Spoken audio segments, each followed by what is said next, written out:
So kanunay ta gusto ni Lord nga kanunay tang mubarog sa iyang pagkamaayo ton kay siya atong amahan. Welcome back to Born to Praise TV channel. We are created to praise and worship God. Ya maghalin day tagbakak. Nga ang atong amahan dili man bakakon. Kung maghalin tagbakak o magbuhat tagbakak, dili nato amahan ng Dios. Kisa atong amahan. Ang yawa. Sumuna nga, ang garbo dapat ato kanunay dili ang kunon diri sa ato ang kinabuhi. Mo nang gipasidan-an ta sa Dios aron nga makalikay ta. Sa kanila gipasidan-an, giwarningan. Warning. Tungod kay basiod niya. Di kay nung mo nga sa atong disciple nga nag-ingon ko. After 5 years, pag nakahuman mo eskwela o mga dagko na mo mga edad or na-achieve na ninyo ang tanan, unsa kang mahitabo? Warning to ni Lord. Nagikinahanglan di ita magpabilin nga paubsanon. Warning ni Lord, kay usahay ang tao once nga daw na siya makabot, mangyatak na siya sa uban. Ug timan nga ang garbuso, dili lang dito sa dato, kundi naausab sa pobre. Ton kay mapobre magkagmo dato, kinahanglan ta dunay kahadlok sa Dios. Gikinahanglan ta nga dunay pagtahod sa Dios. Mo na mapobre man lang madato, may sakit man ta o wala, gwapa man ta o dili, kinahanglan ta moalagad sa Dios. Alagaran nato siya sa kanunay. Hinumduman nato siya sa kanunay. Kay ngano, bisan unsa pa na ang imong gikalipay karon tungod sa imong pagkaikaw o garbo na kayo ka, usara na kaana ni Lord, wala ang tanan. Diba?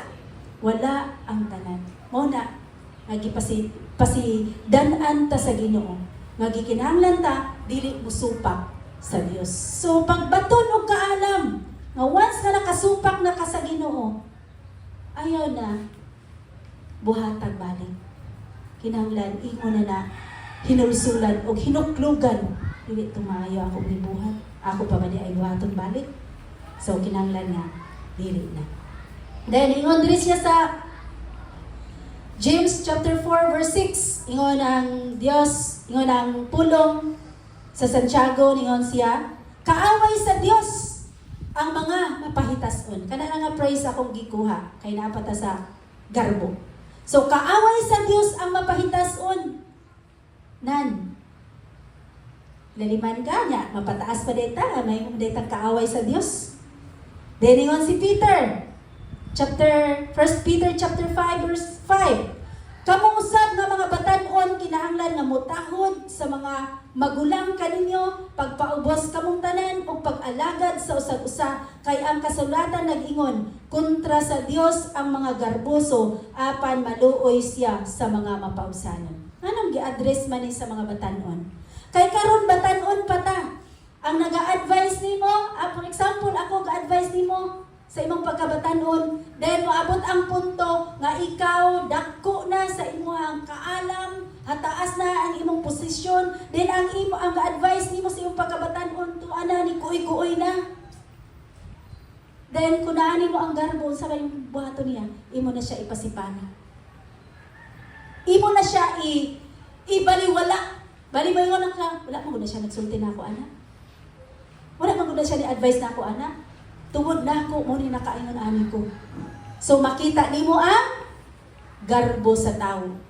So muna nga, nag-ingon diri nga, dili nato kalimtan. Dapat dili nato kalimtan. Ang mga nag-educate nimo.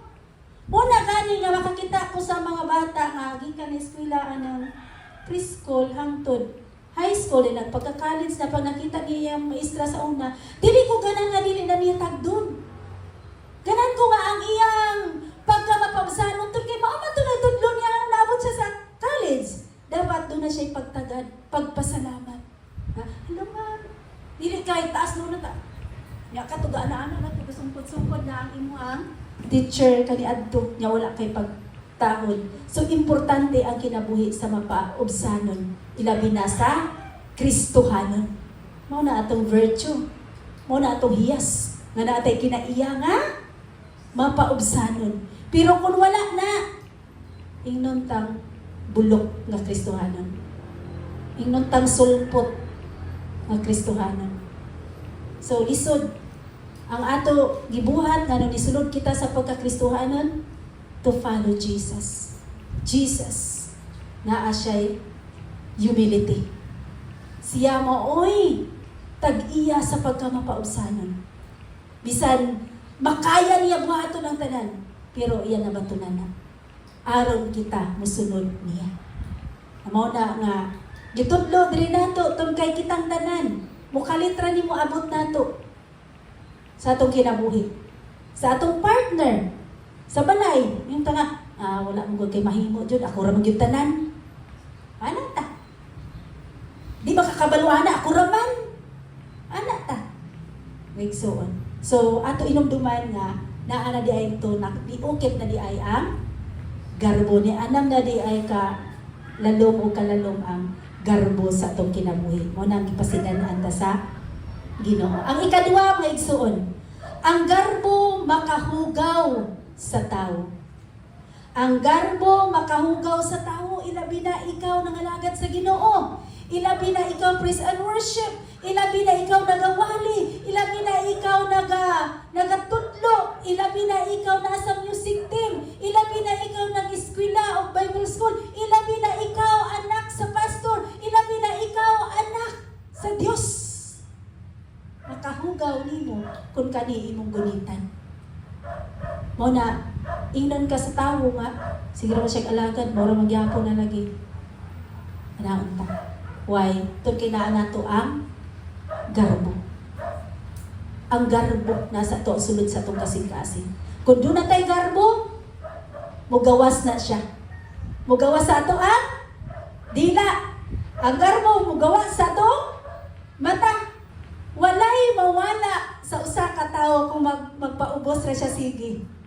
Walay mawala. Pero mudugang ang kagwapa. Mudugang ang kadato. Ano man. Kanunay si Lord nagbutang og points nimo. Una nga, bisan to o diri sa kalibutan, ang pag-ilani mo, dato kayo ka, pero pobre ka sa mata sa Dios.